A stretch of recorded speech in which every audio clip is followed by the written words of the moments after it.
Okay, so what I did here is I used that super glue trick again.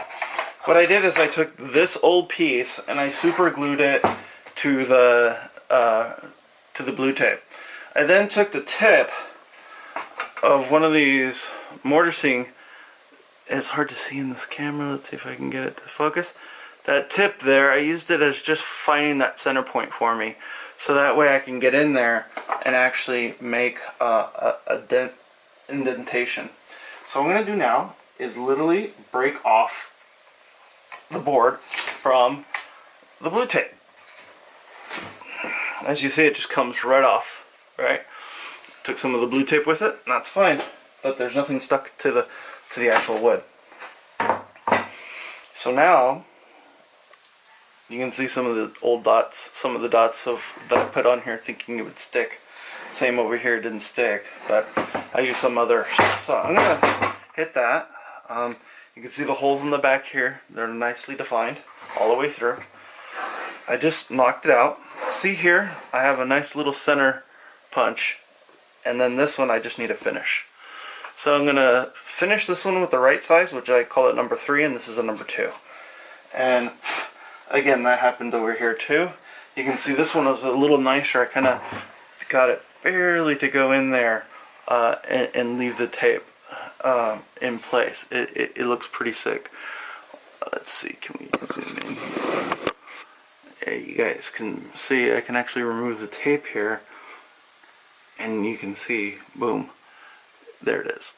So that's perfect. So let me go back to the mill / bench press, and let's finish this off. So the first one I'm going to do is actually go through the holes that I made there.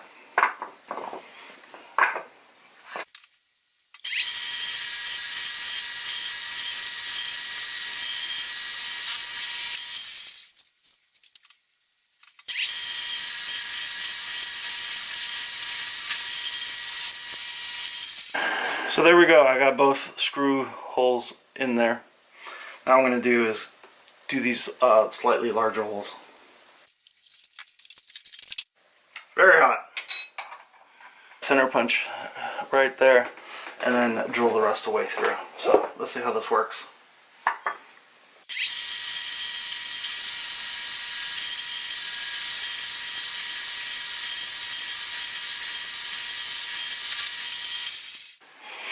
And there we go. Those are done. I'm gonna go test fit it real fast. So let's see what it looks like test fitted. I just look. Test fit's perfect. See? So I'm gonna finish the other one.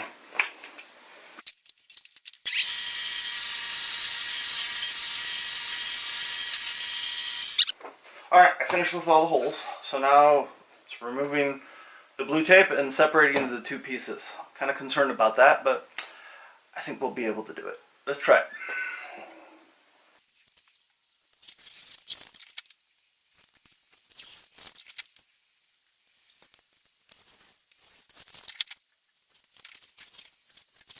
Alright, so there's that top layer of blue tape. It's off. Whitewash this elbow over here. So you can see, looks pretty good. It's a little wider, but it looks good. Now let me think about how I'm going to separate the next two layers. I'll be right back.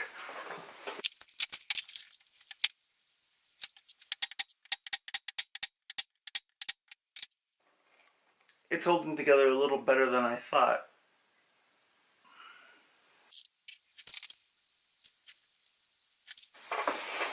Let me see if I can wedge razor blades in here, and them actually having enough gap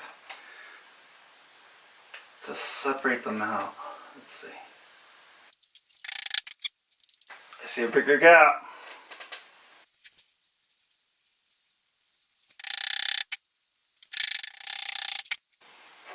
Bigger gap.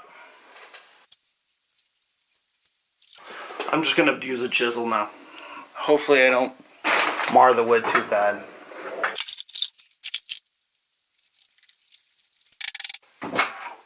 There we go. I did mar the wood a little, but this will work. I hear the blue tape slowly unsticking. I got the blade to be on the glue tape now.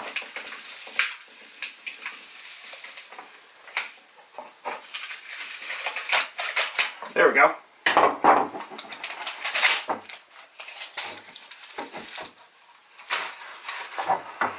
See? 2 pieces. Without any super glue marks on the wood. And light marring. Which, this thing's going to get marred up pretty good after I start working on it. So I don't know what I was worried about. Good trick. It worked. I think next time I'll make sure I put some extra blue tape like on the ends here somewhere, so I have a wedge part to be able to wedge like wedge a chisel in to pry it apart. All in all, pretty good idea. I'm sorry this shop light lights me up differently, but I like how I can look at the piece better. Hopefully in editing I can take out some of the brightness. So now I'm just going to do some light sanding and figure out how I'm going to seal this. Alright.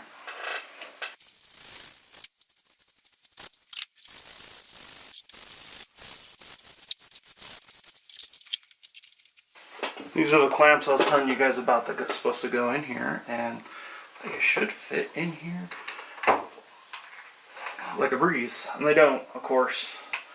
The hole is slightly too small.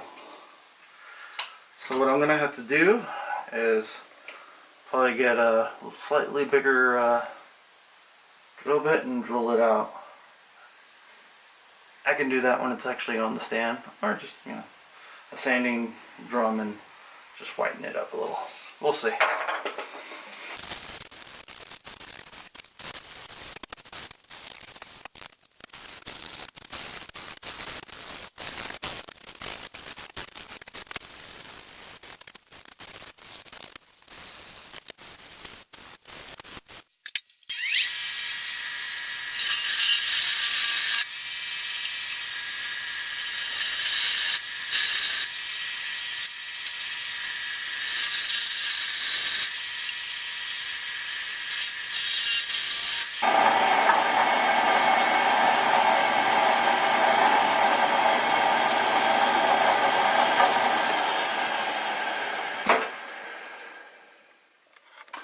Alright, so I was able to drill out the countersink here and on the other side too.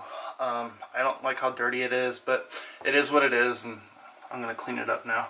The other thing I have to do is, with my Dremel, I need to Dremel these out so the locking pins that came with this actually fit in there. So I'm going to do that now.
Okay, what I did here is I started with a P120 and then went to a 220 wet dry. I don't know why this gripped really well. This gripped really well, but didn't leave it baby butt smooth like this sanding block does. That it's a 3M 220, but these 220s act very differently. So that's why I'm going back over it with this block. Is that after I do it with a block, it's just so smooth. So when I put the polyurethane on it, they'll have the same smoothness. You can actually see the wood change color from down here to up here where it's a little lighter. It looks to get darker when I sand it. It's kind of cool. I do see some heavy scratches, but this is a worktop. It's not a beautiful piece, right? Just went nice and smooth, so anything I work on slides right off of it.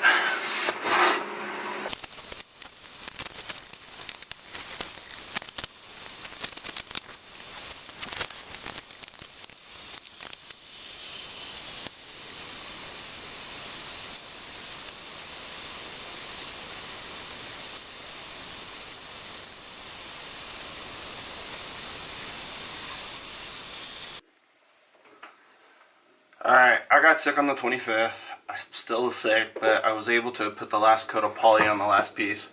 So these two pieces now have poly on them. They're ready to go. They're ready to mount up. So I'm going to do that really quick. I'll change the angle of the camera and we'll do my good old-fashioned speedy DD fast forwarding stuff that you all like. Alright, so I'll see you in a bit.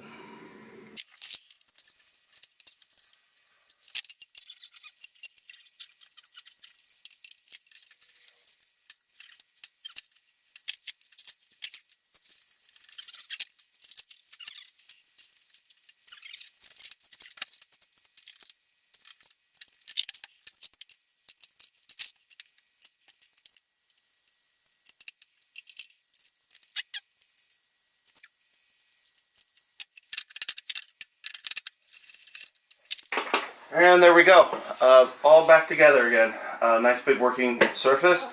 I usually put my welder stand on here, which is over there. You can barely see it.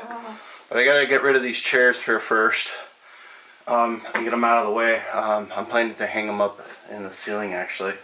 But this looks good. One thing I need to check is with the poly, do these still fit in here? They do.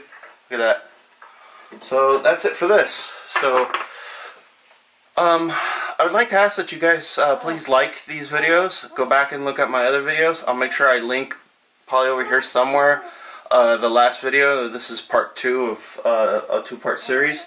And I have a few more projects coming up the line. I'm looking at doing a mini forge and getting into blacksmithing. And with that, what I'm planning to do is start from scratch, from nothing, and just use raw materials.